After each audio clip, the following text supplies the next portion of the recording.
तो अब deadlock situation जो है वो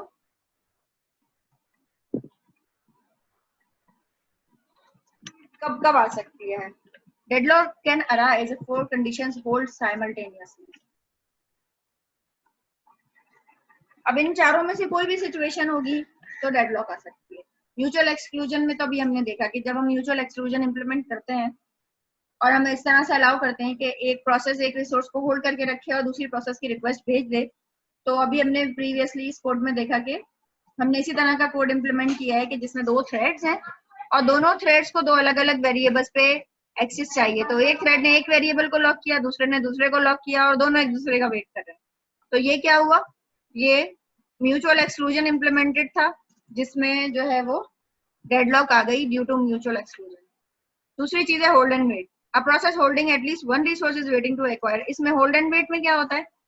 ये होल्ड एंड वेट में भी यही होता है कि जब एक ऐसा सिस्टम हो जिसमें एक प्रोसेस मल्टीपल रिसोर्सेज रख सकता है या असाइन हो सकती है उसे मल्टीपल रिसोर्सेज एक साथ, तो फिर क्या होगा?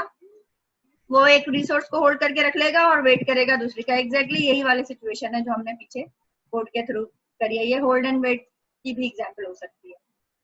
या फिर हम इसको एक और एग्जांपल से समझ सकते हैं कि एक प्रोसेस है, उसको हार्ड डिस्क का एक्सेस चाहिए क्योंकि उसे प्रिंटिंग करनी है, सही?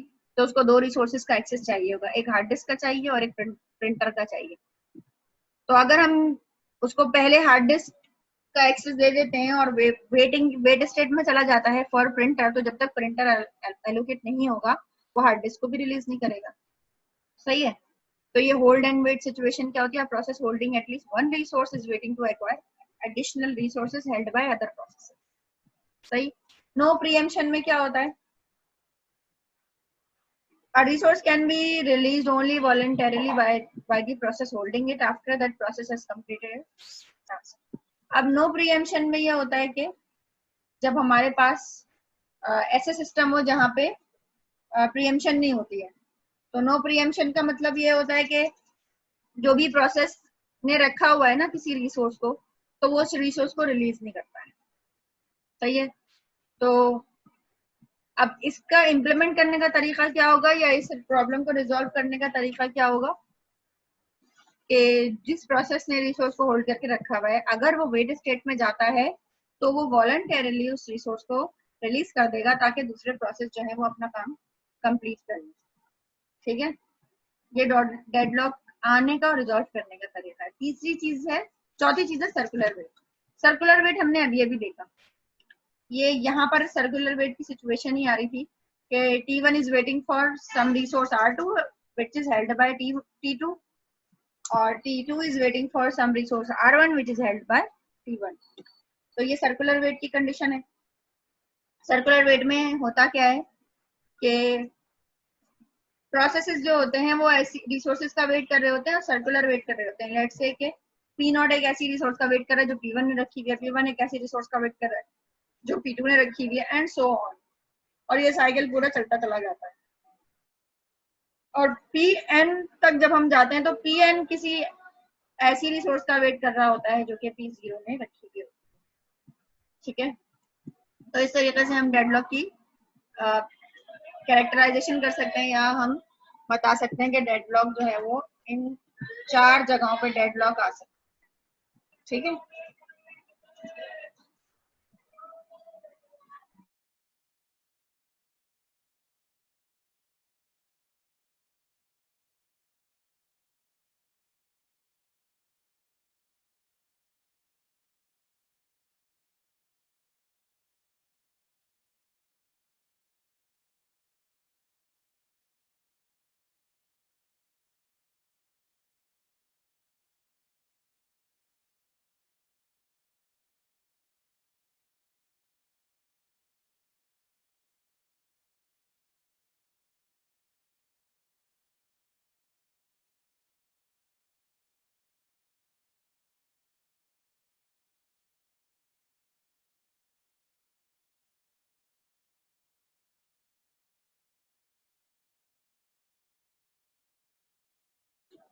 अब यहाँ हमारा मीटिंग टाइम जो है वो खत्म होने वाला है और जो है वो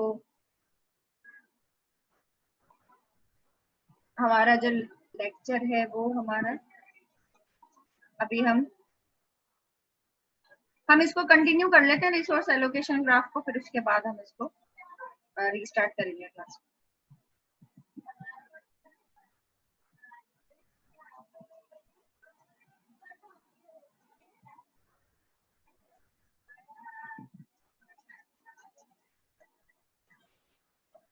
अब यहाँ पे हम बात करते हैं रिसोर्स एलोकेशन ग्राफ की। अभी तक हमने जो है वो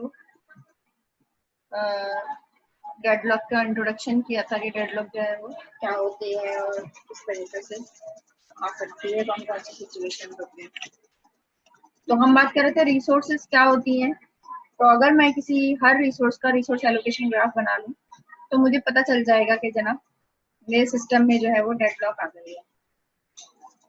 तो ग्राफ बनाने के लिए ऑब्वियसली मुझे क्या चाहिए होते हैं, ग्राफ की कुछ एजेस होती हैं और वर्टिसेस होते हैं। तो वर्टिसेस बी और set of edges E. Vertices क्या होंगे, ग्राफ के जो वर्टिसेस होंगे वो प्रोसेसेस होंगे, और दो तरह की एजेस हम ग्राफ में ऐड कर सकते हैं, एक रिक्वेस्ट एज होगी और एक असाइनमेंट एज होगी। अब रिक्वेस्ट एज जो है वो किस तरीके से काम करेगी, रिक्वेस्ट एज, एक मिनट में इसको वो कर लेती हूँ। अच्छा जी, तो यहाँ पे हम ये बात कर रहे थे कि ग्राफ बनाने के लिए हमें वर्टिसेस और एजेस चाहिए। तो हम एजेस की डायरेक्शन से और एरो हेड से हम बता सकते हैं कि कौन से प्रोसेस में कौन सी रिसोर्स जो है वो होल्ड करके रखी हुई है और कौन सा प्रोसेस वेट कर रहा है किस रिसोर्स के लिए। ठीक है, तो इसमें दो तरह की एजेस होगी, एक असाइनमेंट एज होगी और एक रिक्वेस्ट एज होगी। असाइनमेंट एज किस तरह से बनेगी, जिसमें रिसोर्स पहले होगी और प्रोसेस बाद में होगा, ये इस टाइप की रिसोर्स होगी। इस टाइप की जो एज बनेगी वो असाइनमेंट एज होगी। यानी ये बता रही है ये लाइन कह रही है कि हमारे पास इस जगह पे रिसोर्स जे जो है वो प्रोसेस पीआई को असाइन हुई है। ठीक है, और अगर रिक्वेस्ट यानी कोई प्रोसेस वेट कर रहा होगा किसी रिसोर्स का, तो वो किस तरह से पीआई पहले होगा उसका और फिर उसका एक एरो बना हुआ होगा आर आई की तरफ, यानी कि process Pi is waiting for some resource Ri आई। ठीक है, अगर प्रोसेस पहले होगा और रिसोर्स बाद में लिखी हुई होगी तो इसका मतलब होगा कि प्रोसेस इज वेटिंग या process is requesting for some resource. और अगर रिसोर्स असाइंड होगी तो रिसोर्स पहले लिखी हुई होगी और प्रोसेस बाद में लिखा हुआ होगा। बस ये डिफरेंस है, बाकी बनाने में कोई डिफरेंस नहीं। ठीक है,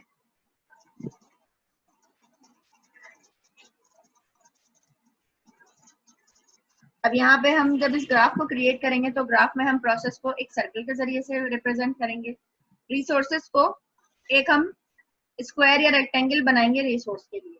ठीक है, और अगर रिसोर्स के हमने अभी कहा कि एक सिंगल रिसोर्स भी हो सकती है और एक ही रिसोर्स की मल्टीपल इंस्टेंसेस भी हो सकते हैं।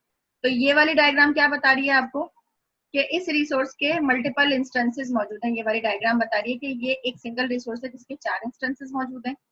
और यहाँ पे अगर पी आई रिक्वेस्ट कर रहा है किसी इंस्टेंस का आरजे के, तो एज किस तरीके से ऐड होगी ग्राफ में, प्रोसेस पहले आएगा, प्रोसेस की जो सर्कल है या नोड है वो आएगी, उसके बाद एरो आएगा और फिर रिसोर्स आ जाएगी। यहाँ P I is waiting for RJ या रिक्वेस्टिंग फॉर आरजे। और अगर पी आई ने कोई रिसोर्स होल्ड करके रखी हुई है तो पी आई की तरफ एरो होगा कि पी आई ने कौन सी रिसोर्स रखी हुई है, ये आरजे ने होल्ड करके रखी हुई है। ठीक है, ये कुछ ग्राफ की बेसिक्स हो गई कि जब हमें रिसोर्स एलोकेशन ग्राफ बनाना होगा तो उसका तरीका क्या होगा। अब हम आगे बढ़ते हैं। अब ये ग्राफ बनाने के बाद फिर हम चेक करेंगे कि अगर ग्राफ में कोई साइकिल नहीं है तो उसका मतलब है कि कोई भी डेडलॉक नहीं है सिस्टम में।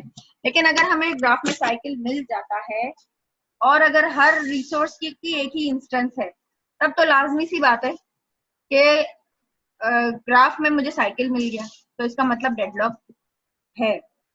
लेकिन अगर मेरी एक ही रिसोर्स के सेवरल इंस्टेंसेस हैं, यानी कि एक से ज्यादा इंस्टेंसेस मौजूद हैं, तब पॉसिबिलिटी हो सकती है कि डेडलॉक हो, और तब ये भी पॉसिबिलिटी हो सकती है कि डेडलॉक ना हो। तो इसके लिए हम कुछ एग्जांपल्स देखते हैं। अब ये आप ये वाली डायग्राम देखिए, इस डायग्राम में क्या नजर आ रहा है आपको,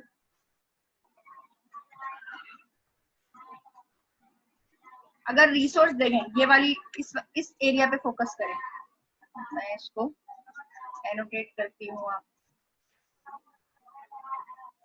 इस एरिया पे गौर करें।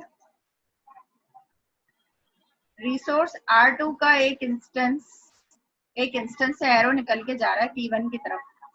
तो ये डायग्राम क्या बता रही है? ये डायग्राम ये बता रही है कि P1 ने R2 के इस इंस्टेंस को या किसी एक इंस्टेंस को होल्ड करके रखा हुआ है। ठीक है, अब यहाँ P1 में से एक एरो निकल रहा है जो कि ऊपर रिसोर्स R1 की तरफ जा रहा है।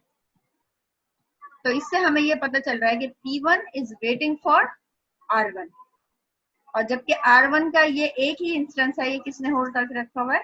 P2 ने होल्ड करके रखा हुआ है। P2 ने R1 को भी रखा हुआ है, P2 ने R2 को भी रखा हुआ है। ये देखें, ये एरो की डायरेक्शन जो है ये हमें बता रही है कि कौन सी रिसोर्स किस प्रोसेस में रखी हुई है। ठीक है, अगर रिसोर्स पहले है और एरो हेड प्रोसेस की तरफ है तो ये हमें बता रहा है कि इस प्रोसेस ने ये रिसोर्स रखी हुई है। सही है, और यहाँ P1 is waiting for R1। इसी तरीके से यहाँ P2 जो है इज वेटिंग फॉर R3, जबकि R3 is held by P3। तो अब आप बताएं, क्या आपको इस डायग्राम से देख के लग रहा है कि इस डायग्राम में कोई डेडलॉक है, या इस रिसोर्स एलोकेशन ग्राफ से कुछ पता चल रहा है? ये क्या है? ये रिसोर्स एलोकेशन ग्राफ बन गया। सही है, और इसमें जो एजेस की लिस्ट है, यहाँ देखिए कैपिटल R क्या है? R1, R2, R3, R4, यहाँ R4 तक रिसोर्सेज हैं। और एजेस क्या है? P1 is waiting for R1। यहाँ देखें एजेस मैंने ऐड किए इस तरीके से, P1 is waiting for R1। इसी तरीके से P2 is waiting for R3। सही है, ये दोनों प्रोसेस इसका वेट कर रहे हैं। और बाकी जो है R1 is held by P2, R3 is held by P3 and R